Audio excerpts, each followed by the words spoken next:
Vector calculus second unit start कर रहे हैं बच्चों। थर्ड चैप्टर है gradient, divergence and curl. Third chapter जो स्टार्ट करेंगे हम वो है ग्रेडियंट, डाइवर्जेंस एंड कर्ल। तो देखो नाम से ही क्लियर है, चैप्टर में क्या क्या आएगा, ग्रेडियंट पढ़ेंगे हम, और क्या पढ़ेंगे, डाइवर्जेंस भी पढ़ेंगे और कर्ल भी पढ़ेंगे। बस इन्हीं पे बेस चाहिए थर्ड चैप्टर जो है हमारा। तो अब डाइवर्जेंस, ग्रेडियंट और कर्ल में सब में ही हमें पार्शियल डेरिवेटिव की जरूरत पड़ेगी। तो जो आपकी फर्स्ट एक्सरसाइज गिवन है ना थर्ड चैप्टर की, एक्सरसाइज 3.1, उसमें आपको पार्शियल डेरिवेटिव ही करना सिखाया गया है बस, ठीक है, जिसका हम यूज करेंगे ग्रेडियंट निकालने में भी, डाइवर्जेंस में भी और कर्ल, ठीक है। तो फर्स्ट एक्सरसाइज बिल्कुल ध्यान से समझनी है सभी को। देखो सबसे पहले तो अगर आपके पास आर कोई भी वेक्टर फंक्शन है, आर मान लिया कोई भी हमारे पास क्या है, वेक्टर फंक्शन है, बी वेक्टर फंक्शन, यहाँ पर स्केलर वेरिएबल किस पे डिपेंड कर रहा है, एक्स पे, वाई पे और जेड पे। अब देखो पार्शियल डेरिवेटिव जब हम निकालते हैं ना, वैसे तो थर्ड सेम में भी आप पढ़ोगे पार्शियल डेरिवेटिव, थर्ड सेम में पूरी एक बुक ही आपकी आती है partial differentiation, partial differential equation, पूरी बुक है एक, ठीक है, पीडी भी बोलते हैं हम शॉर्ट फॉर्म में उसको।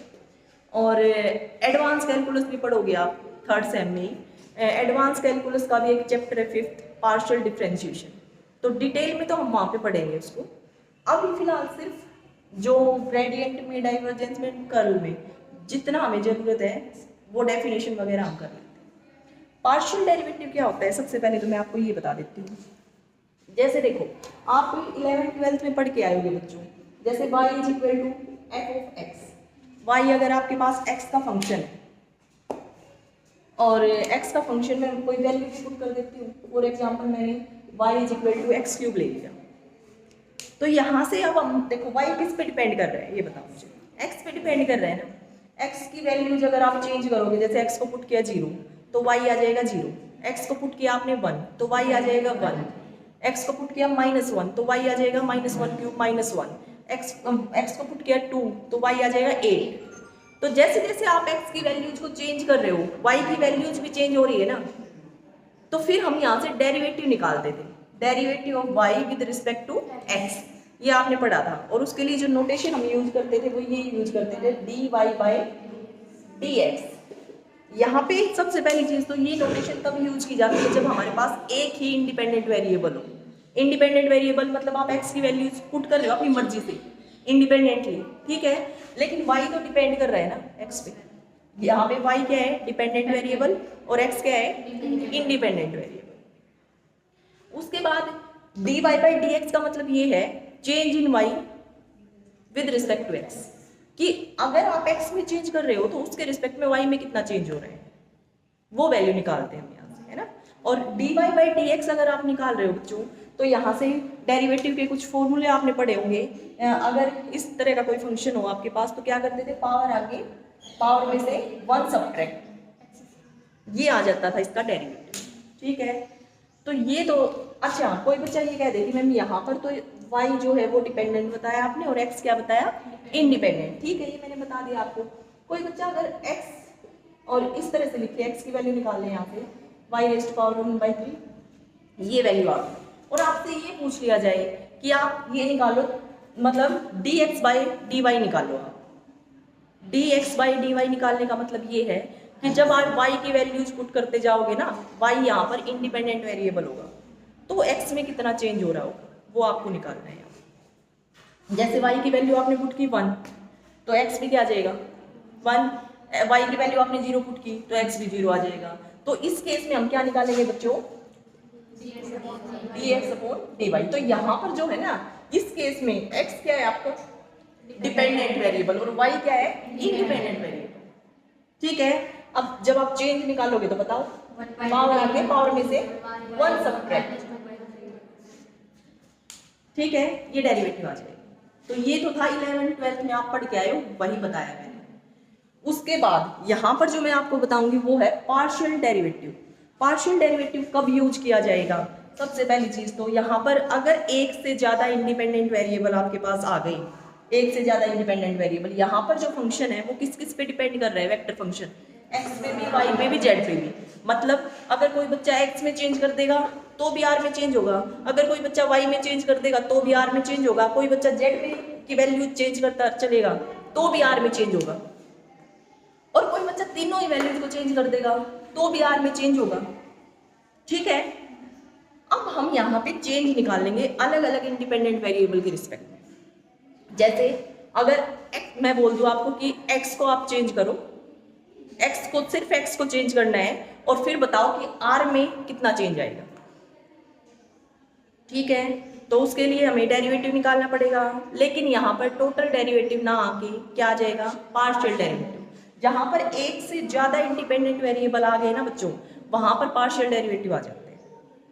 ठीक है, और पार्शियल डेरिवेटिव की जो नोटेशन होती है ना, वो यहाँ से ही बताती हूँ मैं आपको।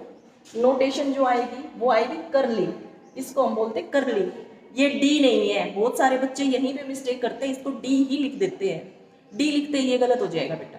ठीक है, करली आर बाय करली एक्स। इस चीज का मतलब ये है कि आर में कितना चेंज होगा जब आप एक्स में चेंज कर रहे हो। सिर्फ एक्स में चेंज हो रहे हैं यहाँ पे, तो एक्स में चेंज कर रहे हो, लेकिन यहाँ पर इंडिपेंडेंट वेरिएबल तो जेड, वाई और जेड भी थे, लेकिन आप वाई और जेड में चेंज नहीं कर रहे, कुछ भी चेंज नहीं कर रहे, तो ये तो फिक्स कांस्टेंट हो गए। वाई और जेड फिक्स्ड कांस्टेंट हो गए ना, वही वैल्यू रहेगी हमेशा। एक्स को आप चेंज करते जाओ, आर में देख लो कितना चेंज हो रहा है। अब वाई और जेड को फिक्स रखो, फिक्स रखो मतलब जब आप x के रिस्पेक्ट में डेरिवेटिव कर रहे हो ना, तो डेरिवेटिव के वही रिजल्ट्स रहेंगे। बस एक चीज का आपको ध्यान रखना है, चेंज जो होगा वो सिर्फ x में होगा।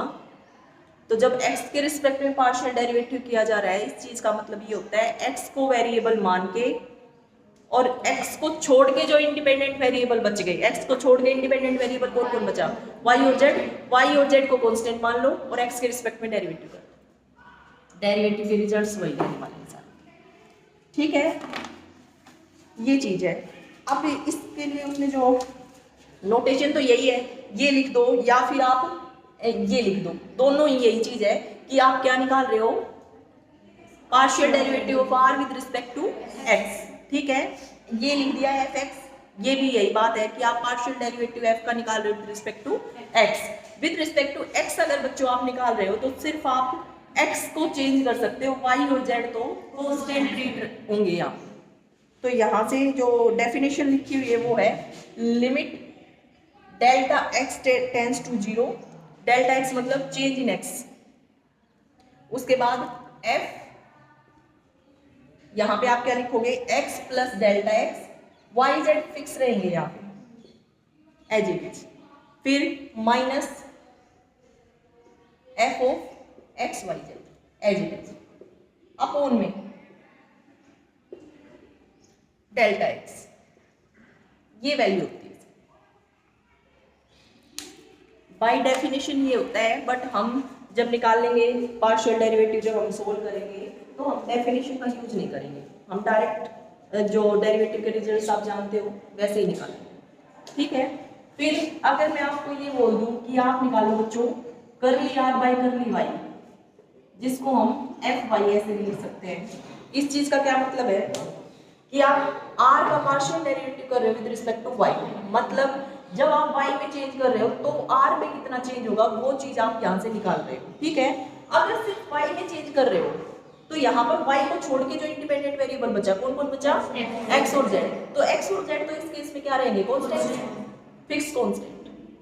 ठीक है, तो यहाँ से जब आप इसका जो डेफिनेशन होती है वो होती है डेल्टा y टेंड्स टू 0 और यहाँ से f of x as it is y plus delta y z as it is minus f x y z और अपॉन में जेड।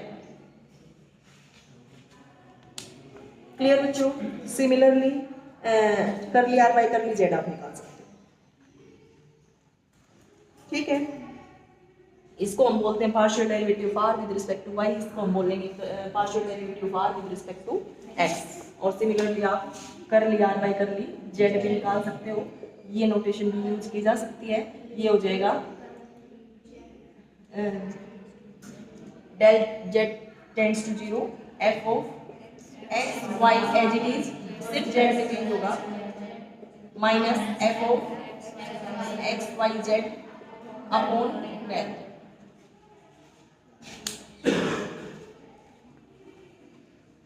ठीक है, फिर higher order partial derivatives. Higher order partial derivatives कैसे किए जाएंगे बच्चों? अगर आपके पास ये बोल दिया जाए कि आप ये निकालो, या मतलब करली 2r by curl x square ये निकालो, इस चीज का मतलब ये है कि आप पार्शियल डेरिवेटिव कर रहे हो। देखो इस चीज का मतलब ये है कि करली बाई करली एक्स और करली आर बाई करली एक्स, यही तो है ना। मतलब करली आर बाई करली एक्स जो भी आया है आपका, उसमें आप देख रहे हो कि एक्स में अगर चेंज कर रहे हो तो करली आर बाई करली एक्स में कितना चेंज हो रहा है। ठीक है, तो यहाँ पे सेकेंड ऑर्डर पार्शियल डेरिवेटिव आ गया है, तो ये इस तरह से निकल जाएगा। फिर आगे लिखा हुआ है एफ वाई वाई, यहाँ से डबल डेरिवेटिव आ गया। यहाँ से क्या लिखोगे बताओ? करली 2r बाई करली वाई स्क्वायर, मतलब करली वाई करली वाई करली आर बाई करली वाई। ठीक है, करली आर बाई करली वाई निकालना मैं बता दूंगी, फिर उसके बाद जो भी आए उसका फिर से वाई के रिस्पेक्ट में पार्शियल डेरिवेटिव आप करते हैं। उसके आगे बच्चों f x y. F x y क्या होगा? एफ एक्स वाई देखो,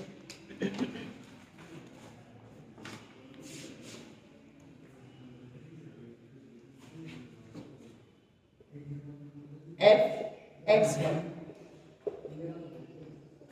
करली 2r बाई करली एक्स करली वाई। यहाँ से पहले तो क्या निकालोगे? करली आर बाई करली वाई, और फिर उसका पार्शियल डेरिवेटिव करोगे विद रिस्पेक्ट टू एक्स, तो यहाँ से आ जाएगा करली वाई करली एक्स है,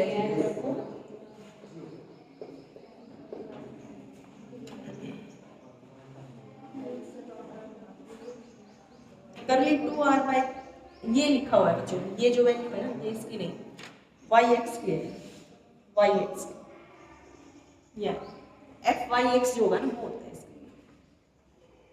ठीक है, और फिर एफ एक्स वाई भी सिमिलरली, एफ एक्स वाई जो आप निकालोगे वो क्या आ जाएगा? करली 2r बाई करली वाई करली एक्स, और यहाँ से आ जाएगा करली वाई करली वाई करली आर बाई करली, ये होता है। अगर आपके पास r जो वेक्टर फंक्शन है ना वो कंटिन्यूअस हो और उसका partial derivative of second order exist कर रहा हो, देन ये दोनों ही वैल्यूज इक्वल होंगी आपकी। तो उस केस में ये दोनों ही वैल्यूज आपकी इक्वल ही होंगी।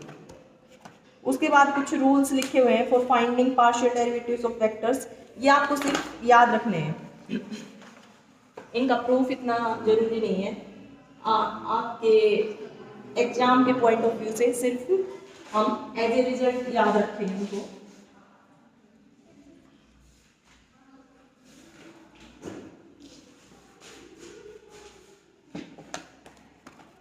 फर्स्ट रिजल्ट है कि f और g दो वेक्टर फंक्शन है आपके पास, और अगर आपको f प्लस जी का पार्शियल डेरिवेटिव निकालना हो विद रिस्पेक्ट टू x, तो वो किसके इक्वल आ जाएगा?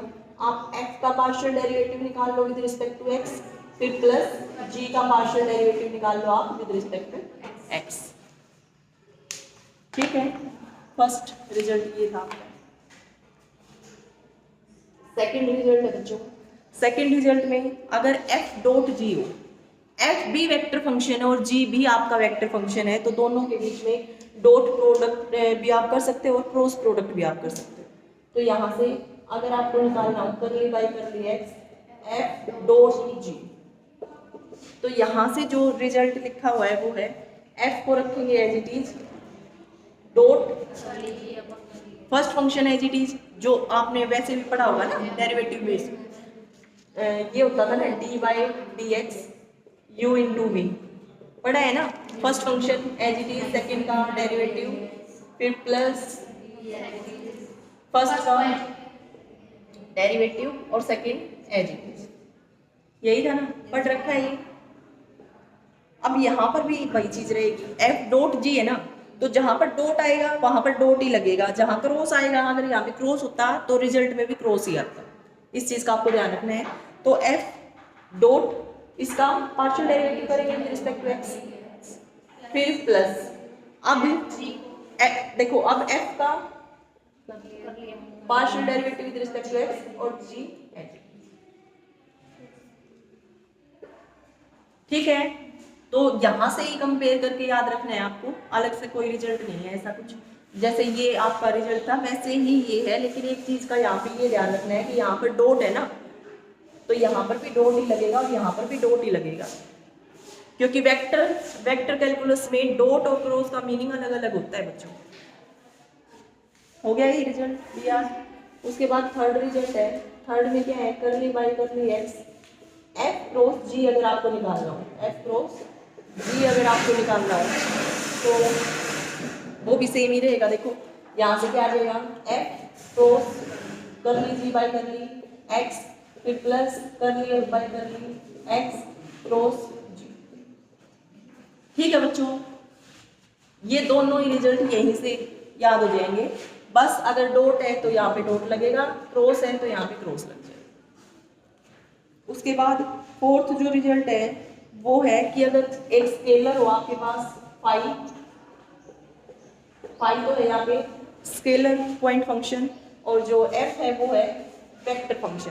तो इस केस में अगर आपको करली बाई करली एक्स निकालना हो, partial derivative with respect to x निकालना हो, तो हम कैसे निकालेंगे, फर्स्ट एज इट इज, फिर partial derivative of f with respect to x, और फिर प्लस फाई का partial derivative with respect to x और ये एफ, ठीक है। उसके बाद फिफ्थ है कि अगर आपके पास कोई फंक्शन दे रखा है एफ, एफ अगर गिवन है इस तरह से लिखा हुआ है f1 आई कैप प्लस f2 जे कैप प्लस f3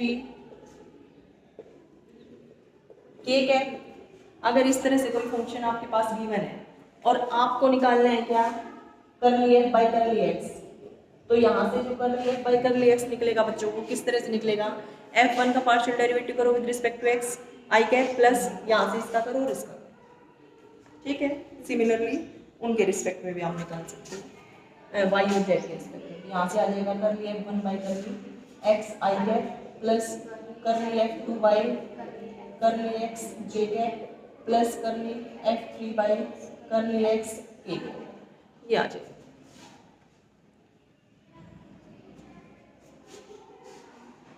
उसके बाद है अगर आपके पास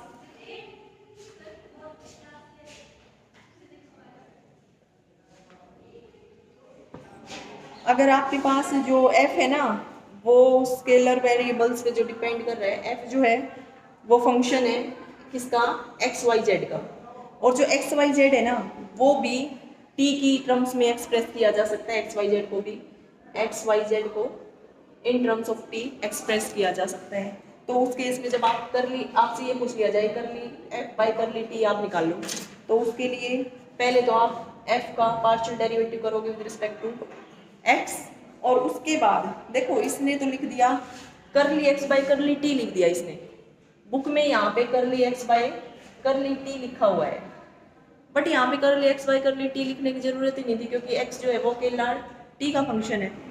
अगर सिर्फ एक ही इंडिपेंडेंट वेरिएबल है तो हम क्या करेंगे, d यूज कर सकते हैं यहाँ पे, तो वो यहाँ पे आपकी मर्जी रहेगी, आप यहाँ पे dx बाई dt भी यूज कर सकते हो, ठीक है। फिर यहाँ से नेक्स्ट प्लस करली f बाई करली y, और फिर y का t के रिस्पेक्ट में डेरिवेटिव, फिर प्लस करली f बाई करली z और z का भी रिस्पेक्ट, ये हो जाएगा आपके पास। यहाँ पे आप करली भी ही यूज कर सकते थे इस वाले केस में, बस क्यों कर सकते थे यहाँ पे करली यूज, क्योंकि जो हम निकाल रहे हैं ना वो करली f बाई करली t निकाल रहे हैं, ठीक है। तो यहाँ से फिर करली t भी यूज कर सकते हो, बट अगर dx बाई dt भी यूज करते हो तो वो भी करेक्ट है। ये रिजल्ट समझो। उसके आगे टोटल डिफरेंशियल के रिजल्ट्स लिखे हुए हैं, वो आप पढ़ लोगे। टोटल डिफरेंशियल के रिजल्ट्स लिखे हुए हैं, वो आप पढ़ लेना, याद कर लेना उनको। 4-5 रिजल्ट्स ही हैं। अब क्वेश्चंस करवा देती हूँ। फर्स्ट है बच्चों, एफ आपके पास दे रखा है x square i cap plus y square j cap plus z square k cap, ये गिवन है स्टेटमेंट में। और आपको निकालने हैं एफ एक्स एफ वाई और f z are perpendicular to each other. आपको ये निकालना है f x f y f z, पहले तो ये निकालने पड़ेंगे, उसके बाद ये दिखाना है कि ये परपेंडिकुलर है एक दूसरे के। परपेंडिकुलर तो बाद में दिखाएंगे। वेक्टर है, तीनों ही वेक्टर है, ये ध्यान रखना, ये भी वेक्टर गिवन है। अब सबसे पहले तो हम क्या करेंगे, इसका पार्शियल डेरिवेटिव निकालेंगे with respect to x. With respect to x अगर आप पार्शियल डेरिवेटिव निकाल रहे हो तो ये नोटेशन भी यूज कर सकते हो आप, या ये नोटेशन भी आप यूज कर सकते हो, दोनों ही ठीक है। ठीक है, अब अगर आप डेरिवेटिव कर रहे हो तो अभी मैंने बताया कि हम बाय डेफिनेशन नहीं चलेंगे। अगर इस चीज का क्या मतलब है बच्चों, करली एफ बाई करली एक्स का क्या मतलब है कि एक्स में जो आप चेंज कर रहे हो उसके रिस्पेक्ट में एफ में कितना चेंज हो रहा है ना, वो है। तो यहाँ पर वाई और जेड तो क्या रहेंगे, फिक्स कांस्टेंट रहेंगे। ठीक है, और एक्स के रिस्पेक्ट में आपको क्या करना है, डेरिवेटिव कर देना है। करली एफ बाई करली एक्स निकाल रहे हो, इसका मतलब इसको निकालने का मीनिंग तो मैंने समझा दिया है। रूल ये है कि x को वेरिएबल मान के, x को छोड़ के जो इंडिपेंडेंट वेरिएबल बच गए ना, x को छोड़ के इंडिपेंडेंट वेरिएबल y और z है, उनको कांस्टेंट मान लो और आप डेरिवेटिव कर दो विद रिस्पेक्ट टू x। बस, तो यहाँ से देखना, ध्यान से समझना है। ये करेंगे तो पहले इस टर्म का निकाल डेरिवेटिव कर देती हूँ मैं, एक्स स्क्वेयर आई कैप तो एज इट इज रहेगा, एक्स स्क्वेयर का क्या आ जाएगा 2x डेरिवेटिव आई कैप। ठीक है, अब यहाँ पे सेकेंड वाली टर्म का करेंगे प्लस वाई स्क्वेयर, बताओ 0। देखो अभी मैंने बताया कि जब हम x के रिस्पेक्ट में पार्शियल डेरिवेटिव कर रहे हैं तो x को छोड़ के जो इंडिपेंडेंट वेरिएबल बचे y और z, वो तो एज ए कांस्टेंट ट्रीट होंगे। तो यहाँ पर जब x के रिस्पेक्ट में पार्शियल डेरिवेटिव कर रहे हो f का, तो यहाँ पर y भी कांस्टेंट और z भी कांस्टेंट है। तो अगर y कांस्टेंट तो y का स्क्वायर भी कांस्टेंट, ये पूरी टर्म में कांस्टेंट का डेरिवेटिव 0 जे कैप भी लिख सकते हो, प्लस ये भी कांस्टेंट है, यहाँ पे कांस्टेंट का डेरिवेटिव 0। तो ये आ गया आपके पास fx। ठीक है, उसके बाद हम क्या निकालेंगे, partial derivative of f with respect to y। यहाँ से ये भी लिख सकते हो आप करली f बाई करली y।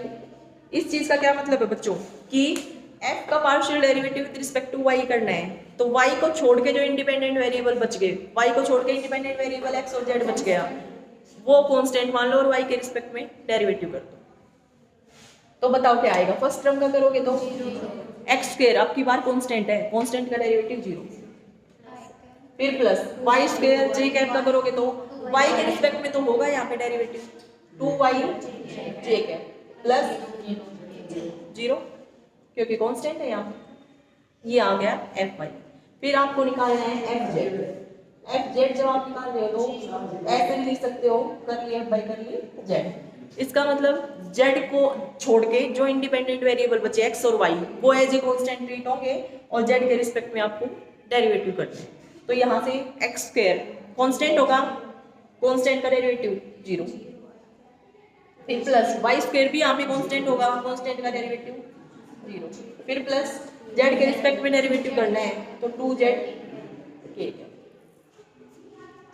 तो फर्स्ट तो आपको यही निकालना था, निकाल ली तीनों वैल्यूज। अब आपको इसमें ये प्रूव करके दिखाना है कि ये जो तीनों वेक्टर फंक्शन आए हैं ना आपके, ये परपेंडिकुलर है टू ईच अदर। तो परपेंडिकुलर कब होते हैं दो वेक्टर, नॉन जीरो है, दोनों ही नॉन जीरो है। यहाँ पे 2xi कैप है, यहाँ पे 2yj कैप है और ये 2zk कैप है। तो दो नॉन जीरो वेक्टर्स की डॉट प्रोडक्ट अगर 0 आ जाए, इसका मतलब कि उनके बीच का एंगल जो है वो 90 डिग्री होगा। ठीक है, क्योंकि cos 90 0 हो जाएगा। तो यहाँ से हम क्या प्रूव करके दिखा देंगे बताओ, डॉट प्रोडक्ट करेंगे fx डॉट एफ वाई। अगर ये आ गई 0 तो इसका मतलब इन दोनों के बीच का एंगल क्या है, 90 डिग्री है। ये फर्स्ट एक्सरसाइज का काम है बच्चों, एक्सरसाइज 1.1 का काम है ये आप जो करा रही हो। तो एफ एक्स आपका आया हुआ है 2x आई कैप, डॉट प्रोडक्ट करोगे किसके साथ, 2y जे कैप के साथ। अब बताओ मुझे क्या आंसर आएगा। आई कैप की आई कैप के साथ डॉट प्रोडक्ट करोगे तो 1 होता है, आई कैप की डॉट प्रोडक्ट जे कैप के साथ भी 0, आई कैप की के कैप के साथ भी 0 होगी। यहाँ पे आई कैप की जे कैप के साथ डॉट प्रोडक्ट करोगे तो 0। ठीक है, फिर आपको क्या निकालना है, एफ वाई की डॉट प्रोडक्ट एफ जेड के साथ, ये भी आपको 0 दिखानी है। अगर 0 आ गई इसका मतलब इन दोनों के बीच का एंगल 90 डिग्री है। तो यहाँ से एफ वाई क्या आया हुआ है 2y जे कैप और डॉट प्रोडक्ट करेंगे इसके साथ 2z के कैप के साथ। यहाँ से जे कैप की के कैप के साथ डॉट प्रोडक्ट करोगे तो 0 आ जाएगा। सिमिलरली फिर आप क्या निकालोगे, F Z dot F x, ये भी आपका 0 आ जाएगा। अगर ये डॉट प्रोडक्ट 0 आ गई इसका मतलब एफ एक्स एफ वाई और f z perpendicular to each other, यही आपको प्रूव करना है। आ गया है समझ सबको।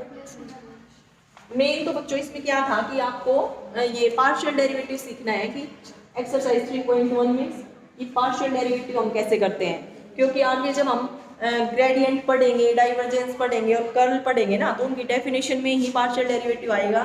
तो जिस बच्चे को पार्शियल डेरिवेटिव करना आ गया उनके लिए तो बस फॉर्मूले याद करने हैं और बिल्कुल आसान रहेगा थर्ड चैप्टर।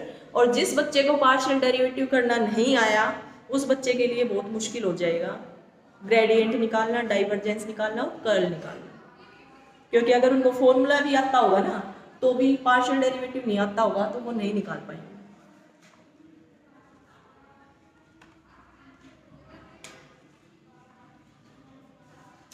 उसके बाद है बच्चों कौन सा कराऊं, सेकंड आप कर लोगे, ठीक है। मैं आपको करा देती हूँ एक्सरसाइज का फर्स्ट या सेकंड, बताओ। सेकंड करा दूँ, चलो सेकंड करा देती हूँ। ये दिया हुआ है 5xyz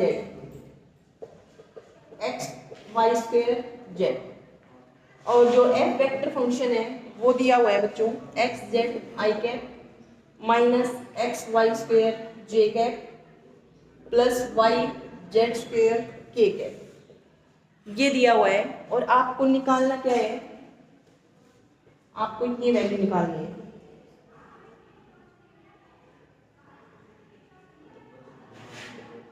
एट द पॉइंट, किस पॉइंट पे वैल्यू निकालनी है, ये एट द पॉइंट 2 - 1 1, इस पे ये वैल्यू निकालनी है, ठीक है। तो देखो यहाँ पर फाई जो है वो क्या गिवन है बच्चों, स्केलर फंक्शन गिवन है, डायरेक्शन नहीं है ना, स्केलर फंक्शन गिवन है। और जो एफ है वो क्या गिवन है, वेक्टर फंक्शन आई कैप जे कैप के कैप, डायरेक्शन गिवन है हमारे पास मैग्नीट्यूड के अलावा, ठीक है। और आपको निकालनी ये वैल्यू है। ये वैल्यू निकालने के लिए पहले तो इसका मतलब समझो, यहाँ से क्या वैल्यू निकालनी पड़ेगी बताओ। इसको सोल्व करने के लिए आपको करली 2/करली x² और फिर करली बाय करली z पाई है, यही निकालना पड़ेगा। ये इसका जो भी आंसर आएगा, इसका जो भी आंसर आएगा आपके पास, फिर आपको उसका पार्शियल डेरिवेटिव करना है विद रिस्पेक्ट टू x एक बार, फिर उसका जो भी आंसर आएगा उसका फिर से आपको पार्शियल डेरिवेटिव करना है विद रिस्पेक्ट टू x, ठीक है। इस तरह से करना है। फिर लास्ट में फाइनल जो भी आंसर आया उसमें x की वैल्यू पुट करनी है आपको 2, y की -1 और z की 1, ये वैल्यू पुट करनी है क्योंकि आपको इस पॉइंट पे वैल्यू निकालनी है, ठीक है। तो समझ आ गया किस तरह से निकालने हैं। ये वैल्यू निकालने के लिए बच्चों करली y करली z फाई f, अभी रिजल्ट्स याद कराए थे मैंने आपको, तो फोर्थ रिजल्ट यही था, फोर्थ रिजल्ट यही था, उस रिजल्ट का यूज करो और ये वैल्यू निकाल के बताओ। 2 मिनट का टाइम है, एक बार ट्राई करो फिर मैं कराती हूँ आपको। देखो बच्चों सबसे पहले ये वैल्यू निकाल लेंगे आप, करली by curly z phi F, ठीक है। और ये वैल्यू निकालने के लिए अभी मैंने आपको रिजल्ट बताया था, ये रिजल्ट याद करने के लिए बोला था आपने, ठीक है।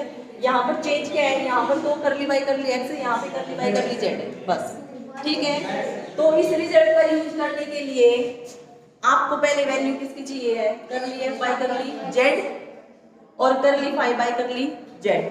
तो सबसे पहले वही वैल्यू निकालते हैं, यहाँ से निकालेंगे करली फाई बाय करली जेड। करली फाई बाय करली जेड जब आप निकालोगे बच्चों, तो बताना मुझे क्या आएगा, मतलब जेड के रिस्पेक्ट में हम पार्शियल डेरिवेटिव कर रहे हैं फाई का, इसका मतलब जेड को छोड़ के जो इंडिपेंडेंट वेरिएबल बचा, जेड को छोड़ के कौन सा इंडिपेंडेंट वेरिएबल बचा, एक्स और वाई, वो एज ए कांस्टेंट ट्रीट होंगे और जेड के रिस्पेक्ट में आपको डेरिवेटिव करना है। तो एक्स और वाई यहाँ पर कांस्टेंट रहेंगे, तो x Y square as it is, ठीक है। और जेड का with respect to z derivative 1, ठीक है। तो ये आ गई वैल्यू करली फाई बाय करली जेड की। उसके बाद हम क्या निकालेंगे, करली एफ बाय करली जेड, फॉर्मूले में पुट कर देंगे फिर वैल्यू बस, ठीक है।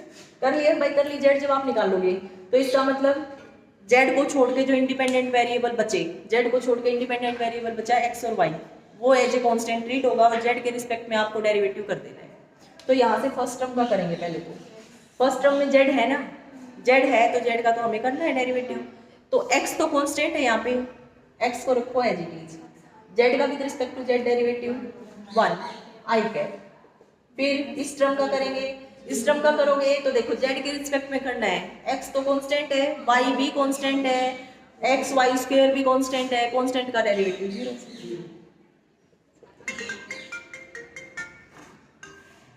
फिर उसके बाद यहाँ से वाई जेड स्क्वायर है, तो देखो जेड का तो करना है हमें derivative, plus y as it is, और जेड स्क्वायर का करोगे तो 2z के है, हो गया। ये डेरिवेटिव होने के बाद यहाँ पर पुट कर देंगे, ये वैल्यू निकाली ना, curly by curly z phi f, इसके इक्वल होगी बताओ, रिजल्ट में पुट करेंगे phi curly f by curly z plus curly phi by curly z और एफ, डायरेक्ट रिजल्ट ये रहा, ठीक है। ये वैल्यूज यहाँ पे पुट करो, पुट करोगे तो फाई क्या है आपका एक्स वाई स्क्वायर जेड, फिर उसके बाद कर लिया एफ बाई कर ली जेड आपने निकाल लिया है X I Z plus 2y Z के कैप, फिर प्लस ये वैल्यू आपने निकाल ली है एक्स वाई स्क्वायर और एफ आपके पास गिवन है minus X Y square J cap plus Y Z square के कैप, ठीक है। यहाँ से आपके पास ये वैल्यू निकल गई। अब क्या करोगे, इसका पार्शियल डेरिवेटिव करोगे विद रिस्पेक्ट टू एक्स, ठीक है। इसका पार्शियल डेरिवेटिव जब आप विद रिस्पेक्ट टू एक्स करोगे तो आएगा आपके पास इसका partial derivative with respect to x करना है, ठीक है। तो यहाँ से जो फर्स्ट टर्म आई आपकी वो आएगी X Y square Z X square Y square Z I cap, ठीक है बच्चों। यही पे लिख देती हूँ next step, X square Y square Z I cap, फिर प्लस इसकी मल्टीप्लाई करोगे तो 2x Y cube Z square के कैप, फिर यहाँ से X square Y square X square Y raised power 4 J cap plus X Y cube. आप देखो ये और ये टर्म तो सेम ही है ना, तो 2 टाइम्स आ जाएगा, 2 टाइम्स ये वैल्यू आ गई, ये हट गई यहाँ से, और ये जे कैप वाली टर्म आ जाएगी और यहाँ से ये और ये सेम है ना, तो 3 टाइम्स हो जाएगा, ये वैल्यू आ गई 3 टाइम्स, यहाँ से ये वैल्यू आ गई। अब इसका जो भी ये आया है आपके पास वेक्टर फंक्शन, इसका आपको partial derivative with respect to x करना है।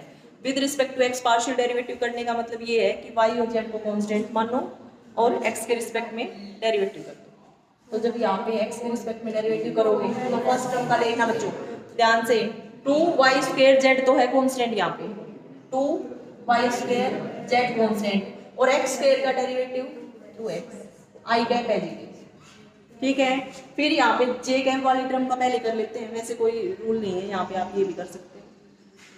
इसका करोगे तो बताओ minus y raised to power 4 constant as it is और एक्स स्क्वायर का डेरिवेटिव करोगे तो जे कैप फिर यहाँ से इसका करना है आपको डेरिवेटिव, बताना क्या आएगा, 3y³ जेड स्क्वायर तो कांस्टेंट है एज इट इज, और x का with respect to x derivative 1 ठीक है, ये आ गया।